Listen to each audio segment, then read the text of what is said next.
Hi guys, welcome to Early Years Matters TV. On this channel, we focus on everything early childhood related. If these are the kind of things you're looking for, what you have to do, subscribe, and not just subscribe. Turn on that notification bell so that whenever a new video is being dropped on this channel, you'll be the first person to be notified. Today, I'm going to be talking about how to develop an emergent and inquiry-based preschool curriculum. Yes. Today's discussion is going to be all about how to develop an emergent and inquiry-based preschool curriculum. If you're a preschool owner or a preschool teacher, this is a video not to miss. Ensure that you watch it to the end. First, I would like to define what is an emergent and inquiry-based preschool curriculum. This is important. It's really important that you know what is an emergent and inquiry-based preschool curriculum before you ever think of developing or devising one. So an emergent and inquiry-based preschool curriculum is a preschool curriculum based on children's interests and needs. Yes. In relation to emergent and inquiry-based preschool curriculum, this is a type of curriculum that is based on the children's interest and the children's needs. Yes. Now you know the meaning of what is an emergent curriculum. So how can you devise one? It's so simple. One of the ways to devising this preschool curriculum is to consult with the parent. Yes. As you all know, parents are the primary caregiver of their children. It's been proven by policies, by legislations, by laws that parents are the primary caregiver of their children. They know their children best. So if you're thinking of an emergent and inquiry-based preschool curriculum, you need to consult with the parent. You could have an informal chat with them, asking them questions in relation to their children's interest. You could simply ask them what their children like to play with. You could do this maybe drop off and pick up time. Maybe informally, you just have a chat with them. Okay, what does Connor, what does Florence play with at home, or what does Florence or Connor likes to do? So this will help you, in relation to finding out about the children's interest. So you're asking the parents, you're asking them questions, finding out periodically about from them, their children's interest. You could also call them as well. Sometimes, parents are busy, maybe during drop-off or pick-up time might not be the best time to have a chat with them. So you need to know each individual to know when it's convenient to have a conversation with them. You could do this also through phone calls as well, text messages or emails, finding out from the parent about their children's interest. And when you find out about their children's interest, this is going to steer you towards putting an emergent and inquiry-based preschool curriculum in place. Another way could also be observing the children. Yes, observation is really important.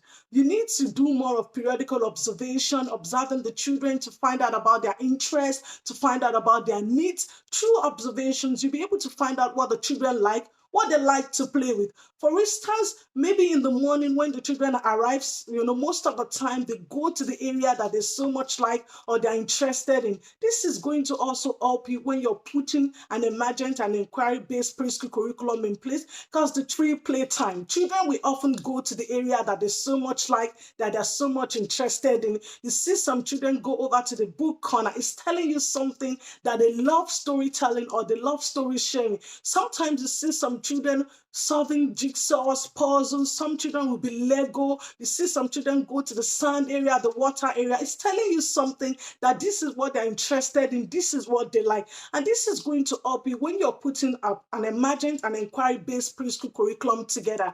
Another way could also be liaising with other staff members. Yes. This is important. You could also liaise with other staff members in the room as well. They would have done some observations about the children. They would have known more about the children in relation to their likes, their interests, their needs, their dislikes. So this is also going to help you as well when you want to devise an emergent and inquiry-based preschool curriculum. So now that you have all this information, what are you going to do with them? It's so simple.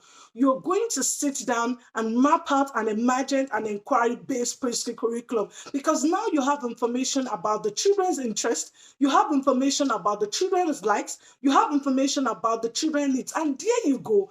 You can put all this information together and then you have your emergent and inquiry-based preschool curriculum. So for instance, if you've observed that the children love storytelling, jigsaws, Legos, puzzles, sand play, water play, they love going out. So you have all of this, then you put your emergent and inquiry-based preschool curriculum together. So on Monday, you could devise your curriculum to facilitate the children's interest. On Tuesday as well, on Wednesday, Thursday, Friday. So in relation to an emergent and inquiry-based preschool curriculum, you're putting together all the children's interests, their likes, and also you're taking into consideration their needs. And there you go, you have an emergent and inquiry-based preschool curriculum. So for instance, if you have a child that is withdrawn in the morning, the child is always in the corner just doing their own thing, they don't like talking to their friend, this is a need. So in relation to this, you need to make sure that the child socialize. So you could do more of story sharing, you could do circle time as well, activities that would ensure that the child is in the midst of others, their peers, in the midst of the adults as well, so that they will be able to socialize. So you can see that there's a need there. So you've identified the needs. And in relation to putting an emergent and inquiry-based preschool curriculum together, you incorporate these needs into this curriculum. So there you have it, educator and preschool owner, in relation to devising an emergent and inquiry-based preschool curriculum. If you want more of this video on this channel, what do you have to do? Subscribe.